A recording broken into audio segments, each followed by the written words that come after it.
War of worlds. That is what it's doing in our own backyard. A couple of years ago, would you have imagined owning a brand spanking new Triumph or a Harley Davidson well under 3 lakh? Well, in this fight between Britain and America, we are winning. And we Indians are known to put up a good fight, a good rebellion. And taking the fight against these international boys is the Royal Enfield Guerrilla 450.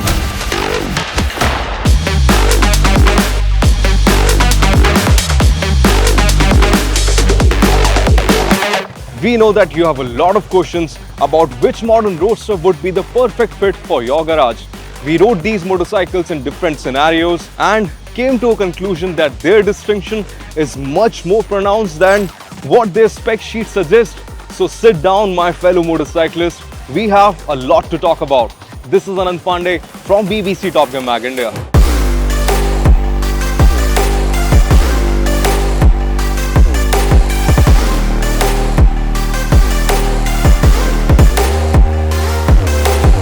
There's one thing for sure, we Indians are very peculiar about how our motorcycles look, especially if you're shelling out close to 3 lakh rupees to own one of these beauties. Even more so, then you would want to attract the attention of all the genders out there, all of them, because there are a lot of them right now. It reminds me about the Harley Davidson X440 that people started hounding at it even before the first ride reviews started pouring in. And that brings us to the design of these motorcycles. If you look at them together, they follow the exact same route. Round headlamps, quintessential retro roadster aesthetics. But when you look at them individually, they are very different from each other. Take the X440 for instance. It is a great looking motorcycle, but up until here, because it resembles a Harley Davidson XR 1200. But after that, things start taking a toll for the worse because it gets a gaudy rear end and an exhaust unit that is not so pleasing to the eyes. What makes the X440 situation even worse are uneven panel gaps and build quality that sits below the Speed 400 and the Guerrilla 450. Then there's the Triumph Speed 400, which is a true blue Triumph in every fashion. For the price that it is still available at, it is easily the best motorcycle available under 3 lakh if you're concerned about build quality. Bajaj pulled off a better job than Hero MotoCorp in implying one of these international brands' philosophies, because the Triumph Speed 400, it is very impressive when it comes to the elements splattered all across the bodywork. But there's one thing that has been eating into Speed 400 sales, and that is its road presence. If you take out the champagne gold finish USD forks, the Speed 400, it can easily get lost in the sea of two-wheelers that are on our streets. A more muscular and brawnier fuel tank accompanied by an imposing rear end would have helped the Speed 400's case a lot better. Now the Guerrilla. It has warfare in mind, but not the Guerrilla kind, because this doesn't like sneaking up on its rivals. This likes to make a style statement wherever it goes. Its loud color schemes might not be to everyone's taste, but I personally love the bold route that RE has taken with the Guerrilla 450, because it looks and feels like a global motorcycle in a certain way. Now, the brawny fuel tank and the widest tires in its segment, they will help you get noticed everywhere you go. It looks more imposing than the Speed 400 and more proportionate than the X440. Even when it comes to the build quality of all these motorcycles, the Guerrilla 450, it finds itself nicely slotted between the two, with the Speed 400 being the most premium and X440 we have already talked about. And that makes the Guerrilla 450 a winner in this department.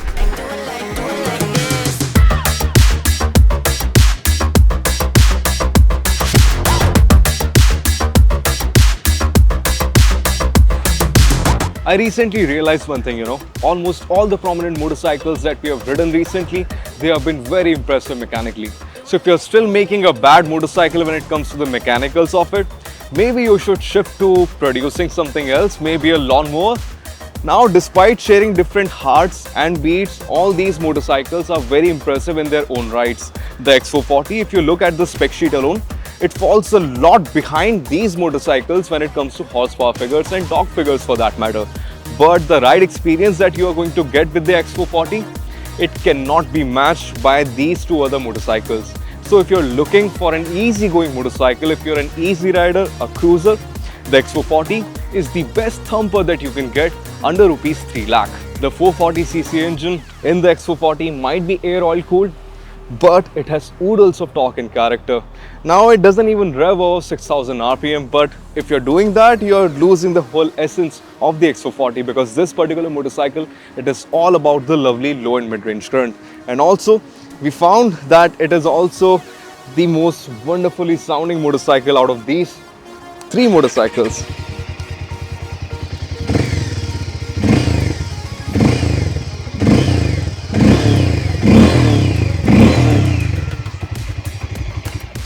See that thump, it is so intoxicating when you're giving the X440 the beans. Now, despite being a thumper, the X440, it doesn't mind going fast. But to get the true Harley experience, the true cruiser experience, keep it breezy and keep it slow, and the X440 will thump along. Now, don't rev it out like your life is entirely dependent on it, because the whole essence of riding the X440, it lies in laid-back riding. At everyday speeds up until 100 kilometers per hour, the X440, it turned out to be the most refined motorcycle out of these three motorcycles. Now out on the highway, one can easily sustain speeds of up to 110, 115 kilometers per hour all day long, with the X440 only protesting it against the rider. If you're giving it the beans, if you're riding it like that, don't ride it like that, and the X440 is going to thump along, it is going to keep you happy. If refinement is one of the deciding factors for you, look elsewhere from the Speed 400 and the Guerrilla 450 as well, because these are high revving single cylinder motorcycles and these are prone to vibrations. Now, while the X440 likes taking it easy, the Guerrilla, it finds itself at the other end of the table because it has violence in its mind. Now, it is powered by the same Sherpa 450 engine that we found and loved on the Himalayan 450, but it gets a different tuning and a smaller rear sprocket. These minor changes have made it an animal. Let me explain. Now, below 3000 RPM, it behaves exactly like the Himalayan. It judders a little like it ate something suspicious for breakfast. But after that, the way it throws the rider back, it had us laughing all throughout the day inside our helmets. Now, the Sherpa 450 engine, it just keeps on climbing the rev range without looking back. The mid-range grunt might be the star of the show, but this Sherpa, it doesn't mind climbing the summit that the rev range is, and the way that engine and exhaust growl together. Hear it yourself.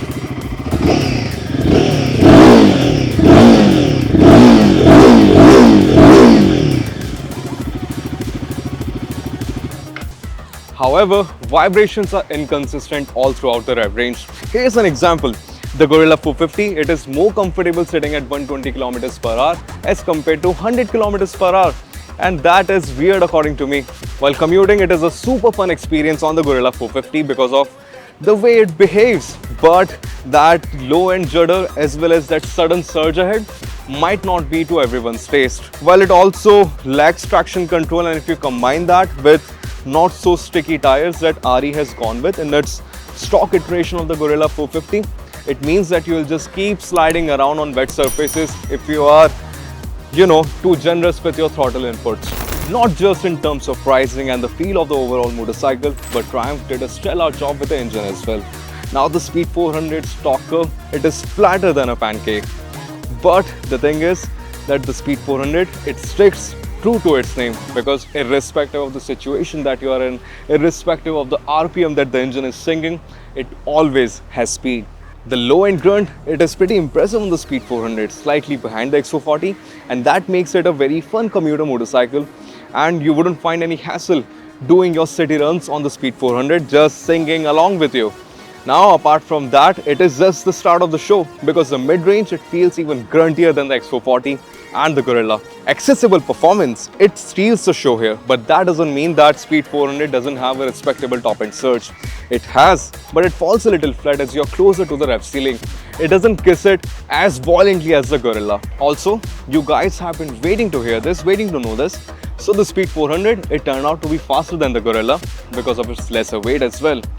But the Speed 400 might be faster than the Guerrilla, but when you compare the characters of this engine, the Guerrilla, it is much more characterful and soulful as compared to the Speed 400, because its performance is a little sedated as compared to the Guerrilla. But then again, the Speed 400 is going to make more sense to a wider spectrum of motorcyclists. And also, it doesn't sound half bad at all.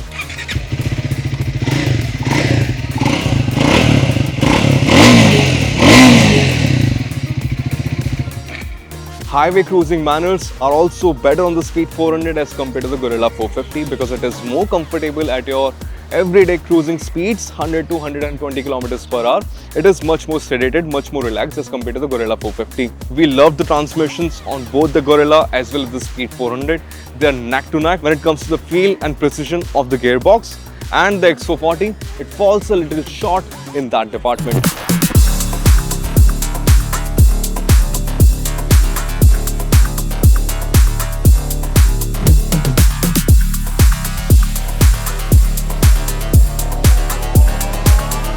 I like reiterating one particular tale about the Harley-Davidson X440. When we first rode it at Hero's testing facility during its first ride experience, now despite being a thumper, it blew our minds away with the sort of handling that it showcased on that particular day, and even to this day for that matter. Now things look a little bleak for the X440 because now it finds itself in the presence of Speed 400 and the Guerrilla, which are definitely much more involving to ride as compared to the X440. But to think about it, the X440, despite being in the presence of Speed 400 and Guerrilla, it impresses with its handling, but at the end of the day, it loses. For a thumper with so much weight to lug around, the X440, it takes corners really well and holds the desired lines. Even when it comes to the suspension setup and the ride quality, it is compliant enough. It soaks up undulations well, but the sophistication, it feels much lesser as compared to the Guerrilla and the Speed 400 for that matter, because when it encounters sharp bumps, the suspension setup of the X440, it crashes over them. Now the Speed 400 and Guerrilla, they turned out to be better than the X440 in dealing with those kind of speed breakers or potholes. If you are someone who wishes to spend long hours in the saddle out on the highways just cruising along the way, the X440 is going to impress you with the rider's triangle, which turned out to be the most comfortable of the lot as compared to the Speed 400 or the Guerrilla for that matter. And this is how the rider's triangle looks like. You see the foot peg positioning, very comfortable for those long highway jaunts. It is an impressive motorcycle when it comes to the braking performance on offer, but in the presence of the Speed 400 and the Guerrilla, it feels slightly less confident and inspiring. Royal Enfield has struck gold by joining hands with show off suspension duties. We saw it happening with the Himalayan as well, which has otherworldly balance between riding dynamics and ride quality.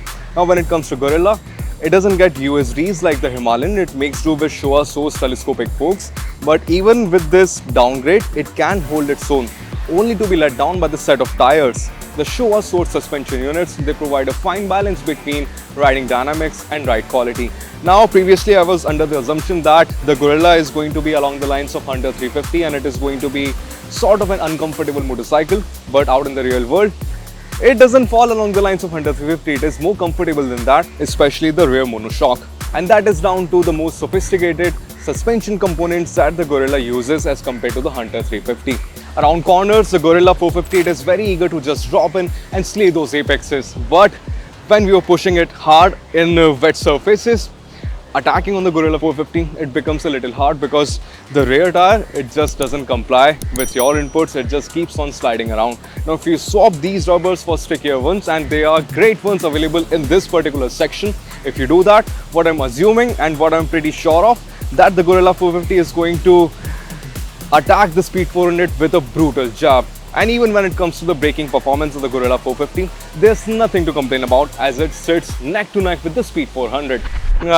The Speed 400, what a gorgeous little motorcycle this. Now when it comes to the sense of involvement, it is much more involving than the likes of X440 because that one is slightly on the heavier side when it comes to the steering inputs or the steering response. Now Triumph might not have backing or show when it comes to suspension components, but the Speed 400 again establishes Triumph's prowess when it comes to riding dynamics. They have created this setup in-house and they have nailed the job. Not only does the Speed 400 handle sharper bumps better than the X440, but it also corners harder than the Guerrilla. Now that is also because of the Alpha H1 tires, which are lots trickier as compared to the set of tires that we find on the stock Guerrilla 450. Even when it comes to the overall braking performance, the Speed 400, it is a very confidence-inspiring motorcycle which itches you to just give it the beans and go harder and harder around corners or highway straights. But there's one aspect where the Guerrilla 450 was better than the Speed 400, and that is highway stability. So when you're cruising at around 120 kilometers per hour, The Guerrilla, it turned out to be more stable as compared to the Speed 400 because it was bouncing a bit more as compared to the Guerrilla. There's one department where there isn't a clear winner, and that is the features department, because all the motorcycles present here, they gain some and then they lose some. While that is our morbid life in general, let us get down to the specifics. All the motorcycles present here, they all get LED headlamps, but it is the X440 and Guerrilla that make do with a digital instrument cluster. But it is the Guerrilla that has the best rider's cockpit view. The X440 might get an additional SOS button, but its instrument cluster is a little cluttered. On the other hand, the Guerrilla is the only motorcycle here that gets Google Maps integration, which might drain your phone's battery while mirroring the screen, but it is still a nifty feature to have. However, the Guerrilla and the X440, they lose out on traction control. At least the Guerrilla should have had it. The Speed 400 is an interesting mix here with its semi-digital instrument cluster. It is the only motorcycle here that doesn't get Bluetooth connectivity, but then it is also the only motorcycle here which gets traction control. All this is a little confusing for me, so I'll leave it up to you guys to decide that which motorcycle should you buy according to your own requirements. And that's the verdict. What? Verdict without declaring a winner? Are we following footsteps of other publications? Certainly not, people. We still have a lot to talk about. Now, when it comes to the fuel efficiency, the Speed 400, it managed to rake out 31 km per litre in mixed riding conditions when we tested it before. And the X440, it trailed behind with 29 km per litre. Now, we couldn't test the Guerrilla 450 in particular, but we have a fair bit of experience with the Himalayan 450, so you can expect figures of around 27 to 28 km per litre. So even when it comes to the fuel efficiency figures, it is the Speed 400 that is taking a lead. Now if you do the math correctly, the Guerrilla 450, it can run around 270 to 280 km on a full tank of range, and which is kind of a disappointment when you consider it also has the smallest fuel tank in this comparison.